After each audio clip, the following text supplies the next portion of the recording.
Hey guys, what is up? Big Reviews here, back again with another video, and today we are talking about Andor, specifically Season 2, Episodes 7 through 9. Guys, these just came out last night. I stayed up till 3 to watch them, and guys, this is literally some of, if not the best Star Wars we've ever seen. Andor has proven time and time again why is it an instant classic with the Star Wars fan base, and why it is one of the best Star Wars projects ever. It is grounded, it is gritty, it is realistic, the acting is phenomenal, the writing, the layers on the writing with the rebellion and what people give up to have a rebellion against a corrupt government, the layers of the Empire with the ISB and just how really sinister they can be. We see the Empire at their strongest and at their scariest in this show. Once Season 2 got announced, they talked about showing us one of the most heinous acts that the Empire has done in canon, which is the Gorman Massacre. For people who don't know, if you're a casual Star Wars fan, the Gorman Massacre was an event on the planet of Gorman where the Empire landed a ship on peaceful Gorman protesters because the Empire was starting to take over their city and planet,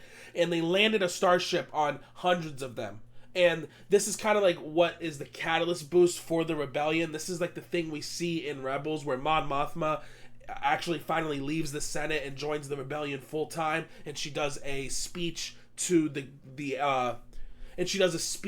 galaxy about this is it, like this is the catalyst that makes us say fuck the Empire. And so what we initially thought was we were going to see this event, but basically Andor makes that event canon and does their own event. So the landing of the starship on the people takes place like 2 years after Episode 3, and now this Gorman Massacre, the second one, is the one that's going to be a catalyst for the rebellion. And guys, Episode 7's great, every episode's great, but 8 and 9, especially 8, is some of the best Star Wars I have ever seen. We see the Gorman Massacre. We see, after all these episodes of them leading up to building this military base on Gorman, because as you know, the reason why they need Gorman is because they need the rock that's in the earth of Gorman. They need the rock that's in the planet of Gorman because it's going to help power their crystal for the Death Star, right? And this is basically the culmination of everything. Everyone's arcs are coming together here. We see Cyril. Cyril has one of the best arcs in the Star Wars ever. We see Dedra, who you can tell just does not want to be doing this, but she has to go through. And she lies to herself and says she's doing it. And she convinces herself to do it because she's going to give her and Cyril a better life, and they're going to get the recognition they deserve. The standout arc is Cyril. Cyril was hated in Season 1. Hated. But you can still kind of understand where he's coming from, right? He had some of his best colleagues get blown up by Andor and Luther. And so this obsession with finding Cassian has been with him for his final years of his life. We're going to be talking about spoilers, guys, obviously. So if you haven't seen it, step away. But if you haven't watched Andor and you want me to hear me talk about it, we're going to talk about it a bit more. And it all leads to Gorman, and we see these, Gorman protesters reach out to him, and you think he's going to, like, maybe see how the Empire has been bad. But no, he reports it right to Dedra and the ISB, and this is where they start setting up the coup to basically bait the Gormans into the city square, and then they're gonna have one of their own ISB agents snipe one of the Empire's soldiers, and then that's gonna incite the riot, and that's exactly what happens. And we see Cyril realize it right at the end, way at the last minute. We see him go to Dedra, and we see the side of Cyril that we've never seen before. He yells, he stomps his feet, he puts his hands on her, he starts choking her, and he finally realizes that the Empire, the establishment that he set out to become and he thought was actually doing good. And that's what's great about this show, is that it makes sense that with the Empire being formed and you're not hearing all these stories throughout the galaxy, that you think you're actually doing good. And obviously it's not like, not everyone is like knows what Palpatine's doing and is like, oh, let's do it, fuck free will and all that. No, people genuinely think the Empire is a good thing, and he learns at this exact moment that it is not. And we see him go outside, and he just takes it all in. He sees all these peaceful protesters getting gunned down. And as they fight back, obviously they don't have the strength to fight against the Empire. And we see some brutality. We see people getting shot in the head. We see the K2SO droids come and literally push people away and making them land on their necks and die. And what happens at the end? He looks and he sees the man he's been chasing for years. The last person he expected to see here, because he basically had to shove down his obsession with Cassian Andor. He sees him there, and he just lets loose. He attacks him. He starts beating the fuck out of Cassian, and he gets Cassian at gunpoint. And, Cassian says the 3 words that really destroy him to his core. And he says, "Who are you?" And he lowers the gun because he realizes, like, I've spent 4 to 5 years obsessing over this guy, and he doesn't even know who I am. And maybe I am on the bad side. And I think he's really realizing that he is on the bad side. And boom, he gets shot in the head, and Cyril dies. And that was insane because, there's a different timeline where Cyril could become a rebel. I genuinely think if he survived, he would have became a rebel. He obviously doesn't like the Empire, and he fully realizes now that the Empire is the bad guys. And he dies, and that's just the brutality of war, where, just because you finally realize something doesn't mean, oh, I get to live. And I think Andor and Rogue One show this beautifully. And Andor uses its stance as a prequel to better its story. We know Cassian dies in Rogue One, right? And so we see all these decisions being made. We see Bix leaving him at the end, and she's talking about how after all this we'll get together. And we know that Cassian will not see that and will not see her again. And it just hits so hard. And these guys know exactly what they're doing. Episode 8 is followed beautifully by Episode 9, which is about a speech and getting Mon Mothma off Coruscant. This is the speech we've been hearing about for years. As you know, we did see her in Rebels. Obviously, Rebels is more of a kid's show, so they can't get as dark as Andor does. We see her basically get picked up from Coruscant, and she basically gives a speech to all these rebels, and all these rebels fly in into Yavin, and that's like the start of the rebellion. That speech is separate from... So as we know, she's done 3 speeches. She did that speech with the Ghost Crew and Rebels. She did another speech right after her Coruscant speech, and she gave her initial Coruscant speech, which we see in the show. The monster who will come for us all soon enough is Emperor Palpatine. The walls are closing in all on Mon Mothma this episode. She's for the past few years she's been able to stay, out of the spotlight, and she's slowly been working against the Empire. But this is where she lays all her cards out and she says, "Screw it, I'm gonna go all out." And she says, "Screw it, I'm going to go all out on the Empire, and this is my rebellion. This is the time to join the rebellion."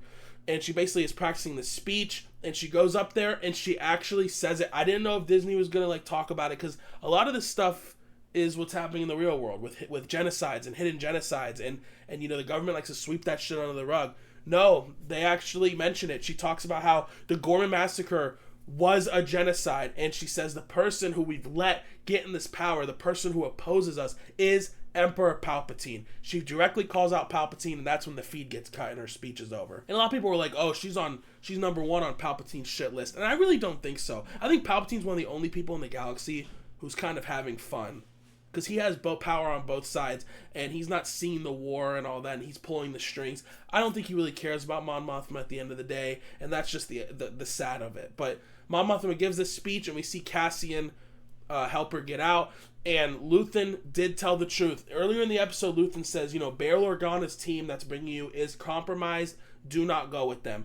And she is so scared of who to trust that she doesn't know if Luthen's lying to her, and Luthen's actually trying to take her off the planet to take her out. And we do find out that Luthen was true. There was a mole in Bail's exit team, and they deal with that, and they basically get her to the safe house. And then that's when we find out that she's not going with Cassian to Yavin. They have to go separate because Gold Team is going to bring her into Yavin with a big fanfare. And that's all we get mentioned of, which is a perfect, tie-in to Rebels. I didn't need to see Hera Syndulla or Ghost or any of that, or Chopper. It doesn't fit Andor. I do wish we kind of saw Palpatine. I know it might be fan servicey, but he is mentioned a lot in this show. We hear about Krennic's talking to him, how all these generals are talking to him, and I do think if we were to see him, this would be the show to see him. But obviously, this show's not based on fanfare, and I respect it. And there's just such tragedy, and this picture right here of Cyril shows it, where he's in this Gorman Massacre, and he's realizing that every single bit of his life was dedicated to this evil, monstrous machine that does not care about him. This evil machine that just makes people really loyal to it and then spews them out when they don't need it anymore, or don't care for them when they find out what they're really doing. And this look of him just going around the Gorman Massacre is just really haunting. And that for years he thought he was on the side of stopping oppression and stopping these rebels and stopping the side of chaos, but he realizes that he is on that side. He was part of the reason why all this repression was happening, all this chaos was happening, and I'm just glad he actually realized that he wasn't denying it. Another thing that's mentioned in episode 7 is we see a woman at the base of Yavin who's like using the Force to heal or help get like insight to a person, and she's not a Jedi or a Sith, and I love that. I love the idea that some people can, it makes sense, the galaxy's huge, especially in this time where the Jedi are kind of being like written out of stories and made to look extinct, so it makes sense that people have the Force, they just, you know, they're on a Jedi or a Sith. And I love this analogy. She basically helps fix Cassian's burn mark on his arm, and she says, you know, and she really just senses a sense of urgency with him, and she senses that he's a messenger. And I love that she says this, because this insinuates that Cassian is so important to the rebellion, to the coming war, to all of this, that the Force recognizes this, that the Force can tell that this man is so important. And I just love, because as we know, the Force lives through all its beings and all this, and it's so great to see that it recognizes that Cassian is a messenger. And this is proven to be true in Rogue One. Cassian is a messenger. He sends the Death Star plans along with Jyn to the rebellion so they can get it out to Princess Leia and get it to Luke and get it to Yavin, and they can blow up the Death Star. This was a fantastic little piece that really just sets up Cassian as he's now in between wanting to leave the rebellion, and now with Bix leaving, he has to stay, and he goes all in. This is some of the most layered Star Wars we've ever seen. This is the most into it I've been for a long time, guys. Like, obviously, and it really makes you just look back on what you like on Star Wars. Obviously, Star Wars is great because you can have multiple things. Like we had Skeleton Crew last year, which is a nice kid adventure show like the Goonies, and it was great. I love that. But this is the Star Wars I fucking love. I love this layered political drama. I love the tension. I love how dark it can be, and it just makes the Empire that much more foreboding, and it makes the eventual win in A New Hope and Rogue One that much better to feel. And then it also shows you shows like Ahsoka or Mandalorian, which are great shows. I love those shows, but it also, especially like Dave Filoni stuff like Ahsoka, you know, they are cameo fest. Like it is great to see Luke, and I don't mind that, but it just really, like, now when you get this good quality of show, especially from Star Wars, which has been in a weird state since Rise of Skywalker came out, it just shows you that there are stories here that could really fucking kill, and there are stories here that I really hope we see in the future. And it's sad to think that we might not get a story of this layered, of this caliber ever again in Star Wars, unless Tony Gilroy comes back and makes another show. Now, the co-writer of this show is writing Dave Filoni's new movie, so I do hope for that. I have high hopes for that. Whoever the creative team of this show is, give them the reins if they want it. Let them make more Star Wars stories, whatever. I don't care if it's new or whatever. This is phenomenal, guys. Please watch Andor. It is a little slow. Season 1, especially the first few episodes, the first 3 episodes of Season 1 are really slow. It's kind of hard to get into at times. But guys, the writing carries this. If you don't know, Andor does 3-episode arcs. So it's like anime. Episodes 1 through 3, 4 through 6, 7 through 10, so on and so on. They are 3-episode arcs, and they pay off. The way the Gorman Massacre in this specific arc, especially the whole season, has been layered and has been built up, and the episode knows this, so you don't even get the massacre starting for the first 15 minutes. But once action starts in these shows, guys, it does not let up, and it is the best Star Wars I've ever seen. Literal 10 out of 10. I really don't have any critiques of this show, guys. Please go watch it. If you have watched it already, let me know down below what you think. If you haven't watched it, give it a shot, please. I'm Joey. Talk to you later.